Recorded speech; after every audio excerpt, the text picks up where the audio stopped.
5월 20일 월요일입니다. 오늘은 요한계시록 19장 6절부터 10절까지 말씀입니다. 혼인예복은 준비하셨습니까? 라는 제목입니다. 혼인예복은 준비하셨습니까? 요한계시록은 전체 1장부터 22장까지가 7덩어리로 나뉘어져 있다고 그랬죠. 7덩어리. 자꾸 제가 지금 이 덩어리 이렇게 말하는 이유는 요한계시록이 1장부터 22장까지 시간적으로 순서적으로 이루어질 일을 기록하고 있는 것이 아니라는 얘기를 지금 하려고 그러는 겁니다. 7덩어리로 이렇게 구성이 돼서 각 덩어리가 말세에 일어나는 일, 말세에 벌어지는 일이 뭔가 이걸 여러 각도에서 설명을 하고 있는 거예요. 이게 순서적으로 앞에서부터 순서적으로 쫙 이렇게 시간적으로 이런 일들이 벌어지는 것이 아니라고 말이죠. 그래서 말세에 벌어지는 이 일을 요렇게도 한번 보고 또 요런 각도로도 한번 보고 또 다른 각도로도 한번 보고 이렇게 설명하는 게 지금 요한계시록이에요. 그래서 오늘 읽은 이 19장 10절까지는 요한계시록의 네 번째 덩어리를 이야기하고 있는 거예요. 네 번째 덩어리는 17장부터 시작이 돼요.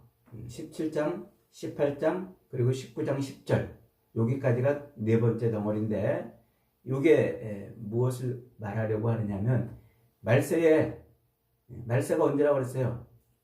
예수님의 십자가 죽으심과 부활로부터 다시 재림하실 때까지 그 기간, 그 말세에 세상에서 어떤 일이 벌어지냐면 악한 마귀 사탄이 바다 짐승, 땅 짐승들을 데리고서 음녀의 노릇을 한단 말이에요. 음녀. 그래서 온 세상 모든 족속, 모든 백성들을 다 깔고 앉아가지고 그들로 하여금 음행한 짓을 하게 해요. 온갖 화려한 옷을 입고서 화려함으로 꾸며가지고 그들에게 음행을 하게 만드는. 이게 말세에 사탄이 하는 일이에요. 그래서 그런 음행한 일을 하고 있는 그런 곳에서 빨리 벗어나라, 떠나라 이렇게 성도들에게 요구를 했죠. 그러면서 이제 그 말세에 음행, 성도들로 하여금 하나님에게서 떠나고 하나님과 상관없이 살도록 만드는 그 음행한 짓을 하는 음녀를 하나님이 어떻게 하신다? 완전히 멸망시킨다. 완전히 멸하신다. 어떻게 멸하신다? 맷돌을 바다에 빠뜨려가지고 강물에 빠뜨려가지고 다시는 떠오르지 못하게 하는 것처럼 그렇게 하나님이 음녀를 완전히 심판하신다. 그 얘기를 이제 하는 거예요. 그러면서 이제 그 심판의 끝자락에 무슨 얘기를 하냐면 하나님의 통치, 구원이 완성됐다, 완성되고 있다. 지금 그 얘기를 하고 있어요. 그러니까 심판은 항상 뒤집으면 뭐라고 그랬어요? 구원이라고 그랬죠. 그래서 지금 음녀 바벨론을 심판하시는데 그 심판의 끝자락을 지금 구원이라고 지금 설명을 해주면서 그 구원의 하나님의 그 완전한 통치, 하나님의 나라가 이루어지는 그 구원의 문이 샥 열리는 거예요. 구원의 문이 쫙 열리니까 어떤 모습이 펼쳐졌어요? 어린 양의 혼인잔치가 지금 벌어지고 있는 거예요. 이게 오늘 본문까지 말씀. 어린 양의 혼인잔치. 그래서 어린 양의 혼인잔치로 하나님의 완전한 통치가 임하는 나라가 시작이 되는 거예요. 어린 양과 성도들이 혼인함으로, 결혼함으로. 자, 우리 6절부터 다시 한번 읽어봅니다. 7절, 8절까지 시작. 또 내가 들으니 허다한 무리와 우리의 음성과도 같고 많은 물소리와도 같고 큰 우레소리와도 같은 소리로 이르되 할렐루야 주 우리 하나님 곧 전능하신 이가 통치하시도다. 우리가 즐거워하고 크게 기뻐하며 그에게 영광을 돌리세. 어린 양의 혼인 기약이 이르렀고 그 아내가 자신을 준비하였으므로 그에게 빛나고 깨끗한 세마포 옷을 입도록 허락하셨으니 이 세마포 옷은 성도들의 옳은 행실이더라. 그러니까 하나님의 완전한 통치가 이루어지는 하나님의 나라는 뭘로 시작이 된다고요? 어린 양의 혼인잔치로 시작이 되는 거예요. 혼인잔치. 굉장히 중요한 메타포예요. 그 어린 양의 혼인 잔치에 성도들이 뭘 입고 참석해요? 세마포 옷을 입고 참석해요. 세마포 옷. 어린 양의 피에 빨아낸 그 옷을 입고 참석을 한단 말이에요. 이게 너무너무 중요한 메타포예요. 성경 전체를 관통하는 메타포가 크게 세 가지가 있어요. 하나는 우리가 배웠죠. 어린 양. 그래서 어린 양은 하나님이 이미 창세기 4장에서부터 준비해서 우리를 대신해서 죽으시는 예수 그리스도를 표현하는 메타포로 쓰고 있어요. 그래서 계시록에서 자꾸 우리의 죄를 용서해 주시는 분을 그 어린 양이라고 자꾸 소개를 하고 있는 거예요. 자, 그 다음에 두 번째 메타포가 혼인 예식이에요. 혼인 잔치. 그래서 우리의 구원을 설명하는데 이 혼인 잔치의 이 그림을, 혼인식, 결혼식의 그림을 아주 처음부터 성경 전체를 관통해서 가지고 와요. 그리고 이스라엘 역사가 이 혼인 잔치로 계속 설명이 되죠. 그리고 이제 하나님의 완전한 통치가 이루어지는 하나님의 나라는 이 혼인 잔치로 시작이 되는 거예요. 그리고 세 번째가 뭘까요? 그게 바로 이 옷이에요. 옷. 이렇게 성경 전체를 관통하는 메타포는 세 가지가 있어요. 옷. 옷도 굉장히 중요한 메타포예요. 이 옷에 대해서 성경에 나와 있는 이 옷에 대해서 설교하려면요 한 열흘은 해야 돼요. 근데 다 할 수 없으니까 기본적인 흐름만 오늘 말씀을 통해서 우리가 배웁니다. 자, 하나님이 지으신 이 피조물 중에서 유일하게 옷을 입는 존재는 인간밖에 없어요. 그렇죠? 다른 피조물들은 다 하나님이 주신 처음부터 하나님이 화려하고 아름다운 옷을 입혀서 시작해요. 그런데 인간만 벌거숭이로 시작한단 말이에요. 벌거숭이라는 단어를 잘 유의해야 돼. 이게 이스라엘에서 내가 너를 벌거숭이에서 아름답게 옷을 입혔지 않냐? 이 말로 이제 에스겔이 예언이 등장해요. 그러니까 아무것도 없는 수치스럽고 부끄러운 모습으로 태어났단 말이에요. 그런데 그런 인간을 하나님이 어떻게 하세요? 그들에게 옷을 입혀준단 말이에요. 아담과 하와가 범죄해서 자기의 수치가 드러나고 부끄러움이 드러나니까 얼른 나뭇잎으로 자기들의 옷을 해 입었어요. 그러니까 하나님께서 그것 대신에 가죽옷을 지어 입으세요. 이게 하나님이 우리 인간에게 입혀주신 옷입니다. 그렇게 이 옷을 통해서 하나님께서 우리 인간과 뭐해요? 관계를 맺어요. 그러니까 이 옷은 처음부터 하나님과 우리 인간 사이에 죄 때문에 생겨난 거예요. 죄. 그래서 이것을 좀 어려운 말로 신학적이다. 신과 관련되어 있는 것이다. 이 옷이 처음부터 하나님이 우리 인간의 죄를 가려주고 부끄러움과 수치를 가려주려고 입혀주신 것이란 말이에요. 그래서 옷을 신학적이다 이렇게 이제 말해요. 근데 요즘에 옷은 신학적이 아니에요. 세속화됐어요. 옛날에는 이 옷을 보고서 하나님을 기억하고 하나님을 떠올리고 이 옷을 통해서 인간의 죄인임을 알게 한 좋은 글씨 같은 것이었는데 오늘날 세상은 누가 이 옷 보고 하나님 떠올리는 사람이 있어요? 누가 이 옷 보고 죄 어쩌고저쩌고 이러는 사람이 있어요? 이제 하나님에게서 멀어졌단 말이에요. 이걸 세속화됐다 이렇게 말해요. 세속적이다. 그래서 지금은 점점 그 신학적 의미를 잃어버리고 세속화돼가지고 사람들이 이제 옷감 디자인을 보고 옷감을 보고 가격을 보고 이렇게 해서 이제 이 옷을 입는 거지. 이제 뭐 이 옷을 보고 하나님 어쩌고저쩌고 이런 말을 하는 사람들은 이제 없어요. 이게 이제 세속화됐다 이런 말이에요. 그럼에도 불구하고 성경은 끊임없이 계속해서 이 옷으로 우리의 구원을 설명하고 있어요. 옷으로. 하나님이 먹지 말라 하신 선악과를 따먹고 부끄러움과 두려움에 사로잡힌 아담과 하와가 그 부끄러움과 수치를 가리려고 한 행위가 뭐냐면 나뭇잎으로 자기들의 옷을 해 입었어요. 그런데 하나님은 그 나뭇잎 스스로 해 입은 옷을 벗겨버리고 하나님이 가죽옷을 지어 입히심으로 부끄러움과 수치를 가려주시는 거예요. 인간의 그 부끄러움, 인간의 수치는 오직 하나님으로만 가려지는 거예요. 우리의 노력, 우리의 수고, 우리가 열심히 애를 써서 가려질 수 없다는 것이죠. 그래서 그 두려움과 그 수치를 오직 하나님이 가려주시는데 그게 바로 옷에 담겨있는 신학적 의미예요. 그래서 창세기 3장 21절부터 하나님이 가죽 옷을 지어 입히신 여기서부터 시작해서 성경 전체가 이 옷으로 관통이 돼요. 가장 중요한 것들은 몇 가지 제가 연결해 드립니다.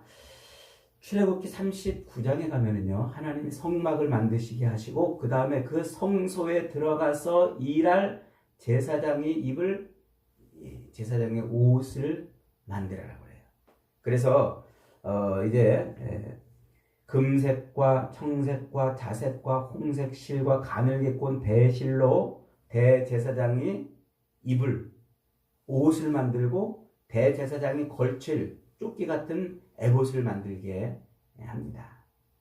그러니까 속옷과 겉에 걸치는 에봇을 하나님이 특별히 그렇게 만들으라고 하시고, 그리고 그 옷에 하나님이 흉패를 붙이게 해요.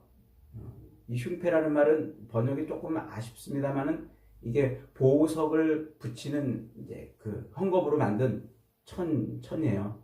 이것도 역시 홍색, 자색, 가늘게 꼰 배실 뭐 이런 걸로 만드는 거예요. 옷을 만드는 거랑 똑같은. 그래서 보석을 붙일 그 흉패를 만들고 거기다가 보석을 붙여줘요. 근데 어떤 보석이에요? 그 보석이 이스라엘 12아들들의 이름이 새겨진 보석을 거기다 붙여요. 이스라엘. 그러면서 이제 39장 41절에 이렇게 토를 달아놔요. 성소에서 섬기기 위한 정교한 옷, 곧 제사의 직분을 행할 때 입는 제사장 아론의 거룩한 옷과 그의 아들들의 옷이라. 이것은 성소에 들어갈 때만 입는 옷이에요. 하나님 앞에서 죄사함의 제사를 드리기 위해서는 이 옷을 입어야 돼요.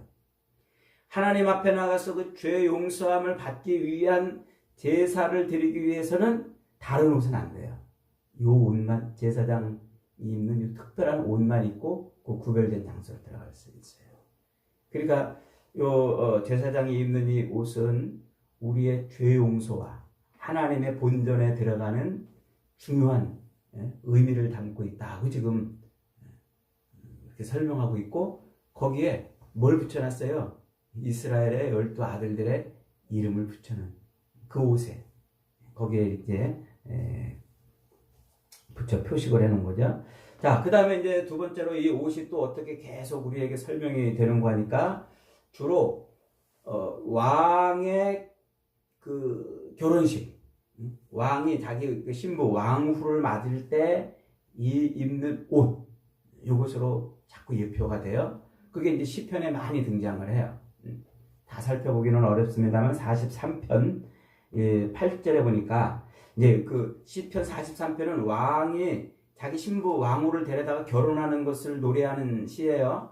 그 시편 43편 8절에 이렇게 말합니다. 왕의 모든 옷은 모략과 침향과 육개의 향기가 있으며 상하공에서 나오는 현악은 왕을 즐겁게 하는다 그랬어요. 왕의 모든 옷은 이렇게 되는데 이것도 번역이 조금 아쉽습니다만 왕이 준비한 옷은 이 말이에요. 왕이 준비한 옷이 뭐냐면 지금 왕후와 결혼하려고 왕후에게 입혀줄 예복이에요. 그 예복을 준비했는데 그 옷에 지금 무슨 향기가 있다고요? 모략과 침향과 육개의 향기가 있다고 했어요. 이것은 자세하게 원어 설명을 좀 해드려야 되는데 시간 관계상 이것은 골고다, 예수 그리스도께서 골고다에서 피 흘려 죽으시는 바로 그 피 묻은 옷을 상징하는 거예요. 모략과 침향과 육개의 향기가 있다. 이게 아가서에도 한번 등장을 하는데 여기 이제 그 예수님이 태어나실 때 동방 박사들이 가서 무슨 예물을 드려요? 황금과 모략과 유향을 드리잖아요. 이게 다른 말, 같은 말인데 다른 표현이에요, 이게. 그러니까 그 황금과 유향과 모략은 곧 예수 그리스도께서 십자가에서 죽으실 분을 예표하는 거라고 그랬잖아요. 그러니까 지금 시편 43편에서 왕이 자기 왕후에게 입혀줄, 그 결혼식에 입혀줄 옷, 그렇게 왕이 준비한 옷은 뭐냐면 모략과 침향과 육개의 향기가 묻어 있는 거예요. 그 그리스도의 십자가 죽으심으로 준비될 옷이라 그걸 예표하고 있는 거예요. 자, 에스겔 16장 가면 에스겔은 이제 이스라엘 백성들이 바벨론에게 멸망해서 바벨론의 포로를 잡혀간 이제 그 상태에서 하나님이 그 이스라엘 백성들에게 예언하게 하시는데, 그 에스겔 선지자 그리고 다니엘 선지자의 예언은 역사적 이스라엘이 어떻게 영적 이스라엘로 이렇게 전환이 되는가, 그거를 역사적 이스라엘의 그 이야기들이 이게 다 영적인 이스라엘에 대한 이야기였다는 것을 말해주는 예언서가 다니엘서, 에스겔서예요. 근데 그 에스겔서 16장에서 이런 표현을 하고 있어요. 하나님이 핏덩어리 같은 이스라엘, 그 핏덩어리 같은 이스라엘을 데려다가 잘 입히고 잘 키워가지고 아름다운 신부가 되게 만들어졌다는 말이에요. 그래서 16장 8절에서 이렇게 이제 말합니다. 내가 네 곁으로 지나며 보니 네 때가 사랑을 할 만한 때라 내 옷으로 너를 덮어 벌거벗은 것을 가리고 네게 맹세하고 언약하여 너를 내게 속하게 하였느니라. 나 주 여호와의 말이니라. 그러니까 그 벌거숭이 같은, 벌거벗고 그런 핏덩이 같은 이스라엘을 하나님이 데려다가 잘 이렇게 키워가지고 지금 사랑을 할 정령기가 됐다는 거예요. 아름다운 신부가 됐다는 거죠. 그래서 그 신부에게 하나님이 어떻게 했다고요? 옷을 잘 입혀놓고, 그리고 그 옷을 입혀놓고 언약을 맺었어요. 결혼 언약. 결혼식을 한 거예요. 그래서 언약을 이렇게 딱 맺어놨는데 13절에 뭐라고 말하냐면, 이와 같이 내가 금, 은으로 장식하고 가는 배와 모시와 수놓은 것을 입었으며 또 고운 밀가루와 꿀과 기름을 먹음으로 극히 곱고 형통하여 왕후의 지위에 올랐다. 이스라엘 보러 지금 그렇게 표현하는 거예요. 에스겔 선지자를 통해서. 그러니까 하나님이 그 핏덩어리 같은 이스라엘을 데려다가 잘 먹이고 잘 입혀가지고 결혼 정령기에 이른 그 아리따운 처녀가 되게 하셔서 하나님이 그 이제 아리따운 처녀와 결혼을 하는 거예요. 그래서 그냥 아름다운 옷을 입혀서 그렇게 결혼을 그랬는데 뭐라고요? 15절에 그러나 네가 네 화려함을 믿고 네 명성을 가지고 행음하되 지나가는 모든 자와 더불어서 음란을 많이 행함으로 내 몸이 그들의 것이 네 몸이 그들의 것이 되었도다. 하나님이 그렇게 아름답게 입혀주고 막 귀한 거 아주 좋은 것으로 이렇게 먹여주고 막 그렇게 해서 왕후의 지위에 오르게 했는데 어떻게 했단 말이에요?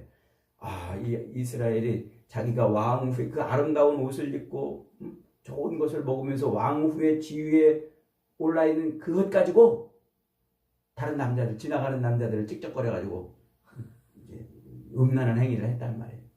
그거 하나님 얼마나 기가 막히겠어요, 여러분.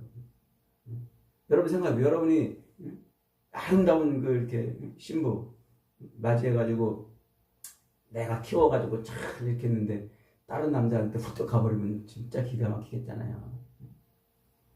자, 이렇게 이스라엘을 위한 하나님의 일하심이 뭐고, 그리고 그 이스라엘의 죄가 무엇인지를 지금 이 옷으로 설명해 주고 있어요.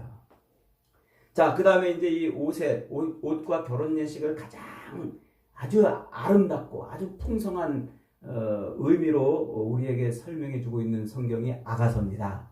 아가서. 이 아가서는 이미 제가 작년인가요? 아가서 강해를 충분히 했기 때문에 혹시 궁금하시면 아가서 강해를 계속 들어보세요. 너무 중요한 겁니다. 이제 이 아가서는 정혼한 신랑을 신부와 이제 정혼을 하고 그 정혼한 신부를 데려오려고 신랑이 어떤 일을 하는지 그걸 보여주는 성경이라고 그랬죠. 그래서 신랑은 혼인집을 딱 준비해가지고 자기를 기다려준 신부에게 네가 최고의 신부다 엄지척 해주면서 그 신부를 데려오기 위한 속전을 다 준비해가지고 이제 신부집에 갑니다. 가가지고 이제 신부와 혼인 잔치를 쫙 벌려요. 혼인잔치를 벌여서 그 신부와 혼인집으로, 자기가 준비한 혼인집으로 데려오기 위한 잔치를 벌이는 거예요. 그러면서 그 잔치를 벌이면서 신부에게 옷을 입혀줘요. 혼인잔치를 할 거니까. 그러면서 그 혼인잔치를 할 때 뭘로 신랑이 준비를 했다고 그러냐면 몰약과 유향과 작은 산에서 이 예복을 준비했다 이렇게 말해요. 역시 아까 예표한 에스겔서에서 예표한 그 모습을 지금 보여주고 있는 거예요. 시편 43편에서 예표한 모습을 보여주고 있는 거예요. 그러니까 몰약과 유향의 작은 산, 거기 어디예요? 거기 골고다 언덕이란 말이에요. 그 골고다 언덕에서 신부를 위해서 옷을 준비한 거예요, 신랑이. 그렇게 해서 신랑이 이제 혼인 예복을 탁 준비해서 이제 혼인 잔치를 탁 벌이고 있는데, 이제 많은 사람들을 불러가지고 잔치를 벌이니까 이제 신부는 그 잔치가 끝날 때까지 신방에 들어가서 이제 기다리는 거예요. 빨리 신랑이 와가지고 자기를 데리고 준비한 혼인집으로 이제 가기를.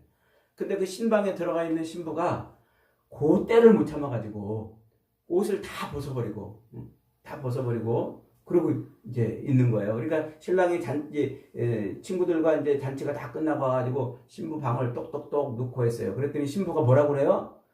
내가 이미 시간이 넘어가지고 옷을 다 벗고 있는데 어찌 내가 문을 열리요? 이런 기가 막힌 대답을 해요. 그 아가서 5장 3절에 내가 옷을 벗었으니 어찌 다시 입겠으며 내가 발을 씻었으니 어찌 다시 더럽히랴? 그러면서 문을 안 열어주는 거예요. 그러니까 신랑이 가버려요. 그러니까 신부가 꿈결에 내 신랑이 왔었나? 그러고서는 딱 와보니까 신랑이 어디로 가버린 거예요. 그래서 신부가 나가가지고 막 길거리 헤매서 막 신랑을 찾다가 이제 만나는 장면이 이제 아가서 이야기죠. 그게 뭐냐면 예수님께서 신부인 우리를 위해서 그렇게 다 준비해서 신부 옷을 쫙 입혀줬는데 신부가 그 혼인집에 다시 돌아가기까지 그 시간을 못 기다려가지고 이 옷을 더럽히고 옷을 벗어버리고 그러고서 신랑의 음성을 못 들었다는 얘기예요. 그걸 지금 아가서가 예언해주고 있는 노래라고 그랬죠. 그러니까 마지막 때에 이 신혼집에 가기 위해서 신랑과 함께 신혼집에 가기 위해서 신랑이 자기 방문을 놓고 할 때까지 그때까지 깨어 있어야 되는 거예요. 그게 아가서 노래란 말이에요. 깨어서 신랑을 맞이해야 되는데 옷은 훌라덩 다 벗어 제끼고 그러고서는 신랑이 아무리 문을 두드려도 문을 안 열어주니 그러니 되겠습니까? 그런 이 구약에서 그렇게 계속 옷으로 우리의 구원을 예표해요. 그리고 우리를 신랑 되신 예수님으로 인해서 구원의 예복을 입은 성도들을 이렇게 표현해요. 자, 이제 마태복음으로 넘어오면요. 마태복음 22장에 가면 예수님이 이런 예화를 한번 설교해요. 어떤 임금이 잔치를 베풀었어요. 잔치를 베푸는데 손님들이 안 오는 거야. 그러니까 그냥 들로 산으로 나가서 막 데려다가 그 잔치자리를 사람들로 꽉 채웠습니다. 그런데 이렇게 잔치자리를 꽉 채운 손님들을 보려고 임금이 쓱 나와서 봤더니 여기 예복을 안 입은 사람이 앉아 있는 거예요. 그러니까 느닷없이 그 사람한테 가가지고 야 너는 왜 예복을 안 입었어? 그러면서 막 너는 손발이 묶여서 바깥 어두운데 내어 쫓길 것이다. 그러면서 내쫓는 장면이 나와요. 그거 굉장히 이상하잖아요. 아니 아무나 막 데려다가 잔치자리를 채우더니 예복을 안 입었다고 쫓아내냐 말이에요. 그게 예수님이 그 예화를 통해서 하시는 이야기가 뭡니까? 하나님의 구원은 주권적이라는 거예요. 하나님께서 자기 백성들을 그렇게 주권적으로 선택하셔서 일방적으로 그렇게 하나님이 구원을 해 가신다는 말이에요. 그런데 거기에 반드시 뭐가 있어야 된다고요? 예복을 입지 않으면 아무리 그 잔치에 참여해도 소용없다는 거예요. 그래서 그 잔치 자리에 예복을 입고 가야 된다. 그것을 지금 말하고 있는 거예요. 자, 그러니까 성경의 진리가 지금 뭘 얘기하려고 그러는지 연결이 되고 있죠? 그러면서 이제 우리가 앞에서 배웠던 요한계시록 7장에 가면은요, 14만 4천, 구원받은 14만 4천이 딱 등장하잖아요? 9절에 보니까 이렇게 표현하고 있어요. 이 일 후에 내가 보니 각 나라와 족속과 백성과 방언에서 아무도 능히 셀 수 없는 큰 무리가 나와 흰 옷을 입고 손에 종려가지를 들고 보좌 앞과 어린 양 앞에서 큰 소리로 외쳐 이르되 구원하심이 보좌에 앉으신 우리 하나님과 어린 양에게 있도다. 그러면서 천사가 요한한테 야 요한아 너 저 흰 옷 입은 사람들이 누군지 아느냐? 그러니까 요한이 제가 어떻게 알겠습니까? 그랬더니 천사가 요한에게 이렇게 대답합니다. 이르되 이는 큰 환란에서 나오는 자들인데 어린 양의 피에 그 옷을 씻어 희게 되었다. 그러니까 구원받은 그 14만 4천은 뭘 입고 있냐면 어린 양의 피에 빨아가지고 하얗게 된 그 옷을 입고 있는 거예요. 그러니까 어린 양의 피에 빨려진 옷을 입어야만 구원에, 천국에, 하나님의 나라에 들어가는 거란 말이에요. 그 어린 양이 누구라고 그랬어요? 예수님이잖아요. 요한복음 1장 29절에서 세례 요한이 예수님이 자기에게 세례 받으러 오는 것을 보고서 보라 세상 죄를 지고 가는 하나님의 어린 양이로다 이렇게 설명하잖아요. 그래서 아주 창세기부터 예표되어 있는 그 성경을 관통하는 그 어린 양, 그 어린 양이 바로 성도들의 신랑이고 그 어린 양이 십자가에 달려 피 흘리심으로 그 피로 성도들이 혼인잔치에 입을 예복을 준비했단 말이에요. 그 피에 빨아냈단 말이에요. 여러분 붉은 피에 빨았는데 옷이 어떻게 하얗게 돼요? 그런데 그게 이제 메타포란 말이에요. 그리스도의 피에 빨아서 하얗게 됐다는 것은 곧 우리가 그리스도의 피로 정결하게 됐다는 거예요. 정결하게. 그래서 그 정결함을 입고 그리스도의 피로 모든 죄가 씻겨지는 정결함을 입고 어린 양과 뭐 하는 거예요? 혼인예식을 치르는 거예요. 어린 양과 혼인예식. 그래서 오늘 본문 7절 8절 다시 읽어봅니다. 우리가 즐거워하고 크게 기뻐하며 그에게 영광을 돌리세 어린 양의 혼인 기약이 이르렀고 그의 아내가 자신을 준비하였으므로 그에게 빛나는 깨끗한 세마포를 입도록 허락하셨으니 이 세마포 옷은 성도들의 옳은 행실이로다. 아내가 자기를 위해서 준비했대요. 어린 양이 그 옷을 깨끗하게 빨아가지고 준비한 그 옷을 입으려고 아내가 자기를 단장했단 말이에요. 그래서 그렇게 자기를 단장하니까 너 세마포 옷을 입을 자격이 있어. 그리고 입혀줬다는 거야 하나님이. 그 자기를 단장했다는 게 뭐야? 그게 옳은 행실이라고 말하는데 그 옳은 행실이 뭘까요? 이건 제가 로마서 강의할 때 여러 번 얘기했어요. 옳은 행실은 우리의 어떤 선함, 착함, 도덕적, 윤리적으로 깨끗한 행위가 아니고 그리스도 예수를 믿는 행위란 말이에요. 예수를 믿는 행위. 그러니까 그리스도 예수를 믿는 것이 곧 우리가 어린 양이 준비한 혼인 예복을 입는 자격을 얻는 거예요. 예수님을 옷 입는 거예요. 그래서 갈라디아서 3장 27절에서 사도 바울이 이렇게 표현하는 거예요. 누구든지 그리스도와 합하기 위하여 세례를 받은 자는 그리스도로 옷 입었느니라. 그러니까 지금 어린 양의 혼인잔치에 들어가서 그 세마포 옷을 입을 자격이 주어진 사람들은 뭐한 사람이에요? 그리스도와 합하기 위해서 그리스도와 세례를 받은 사람이란 말이에요. 그게 그리스도로 옷 입었다는 얘기예요. 그래서 로마서에서 사도 바울은 집요하리만큼 우리에게 이렇게 말해요. 로마서 13장 11절에 보니까 또한 너희가 이 시기를 알거니와 자다가 깰 때가 벌써 되었으니 이제 우리의 구원이 처음 믿을 때보다 가까웠음이라 밤이 깊고 낮이 가까웠으니 그러므로 우리가 어둠의 일을 벗고 빛의 갑옷을 입자. 낮에와 같이 단정히 행하고 방탕하거나 술 취하지 말며 음란하거나 호색하지 말며 다투거나 시기하지 말고 오직 예수 그리스도로 옷 입고 정욕을 위하여 육신의 일을 도모하지 말라.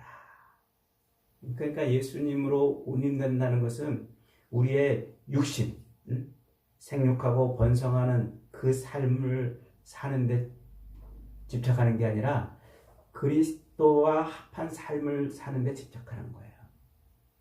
그게 그리스도로 옷 입는 것이고 그게 마지막 말세가 다가올수록 더욱더 그래야 된다 이렇게 말씀하고 있어요.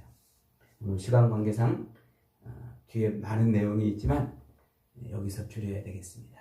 여러분 지금 무슨 얘기를 하고 있는 걸까요? 성경이 마지막 말세를 살고 있는 우리 성도들은 그리스도로 자꾸 옷 입어야 돼요. 그리스도로. 그래서 정욕을 위해서 육신을 일을 도모하는 것이 아니라 신부로서 신랑이 입혀준 그 신부 드레스를 입고 그 방에서 신랑이 올 때까지 자기 문을 놓고 할 때까지 신부 대기실에서 기다리고 있는 거예요. 그래서 이 육체의 남은 때를 아가서 표현으로 말하면 신부 대기실에 있는 거예요. 여러분 신부 대기실에 앉아봤잖아요. 신부 대기실에서 하얀 면사포 입고 있는 신부가 그 신부 대기실에서 앉아서 뭐해요? 내가 저 남자 내가 옛날에 사귀던 그 남자 잘 있나? 내 결혼식에 왔나? 궁금해가지고 문자 보내고 통화하고 다시 그 남자한테 연락 취하고 그럽니까? 오로지 신랑만 생각하는 거예요. 그 다 관계를 끊고 이제는 그 예복에 합당한 그런 정결한 모습으로 서 있는 거예요. 그게 신부 대기실이에요? 그게 우리 남은 육체의 삶이에요? 그게 말세의 인생이에요. 여러분 마지막 때 주님 재림하실 때가 가까우니까 그럴수록 우리는 더 뭐하라고요? 그리스도로 옷 입자. 빛의 갑옷을 입자. 육신을 위하여 정욕을 도모하지 말고 낮에와 같이 단정하고 방탕하거나 술 취하지 말라고 말씀하고 있어요. 어린 양의 혼인잔치에 들어가는 자는 오직 그리스도로 옷 입는 자만 들어가는 줄 믿습니다. 그리스도께서 빨아낸 그 피로 빨아낸 그 구원의 옷을 입은 자만이 천국에 하나님의 나라의 혼인잔치에 들어가는 겁니다. 저와 여러분 오늘도 육신의 일을 도모하다가 그러다가 신랑을 놓쳐버리는 인생이 아니라 어린 양 피로 빨아낸 그 예복을 입고 정결한 모습으로 혼인잔치를 준비하는 인생이 되시기를 주님의 이름으로 축복합니다.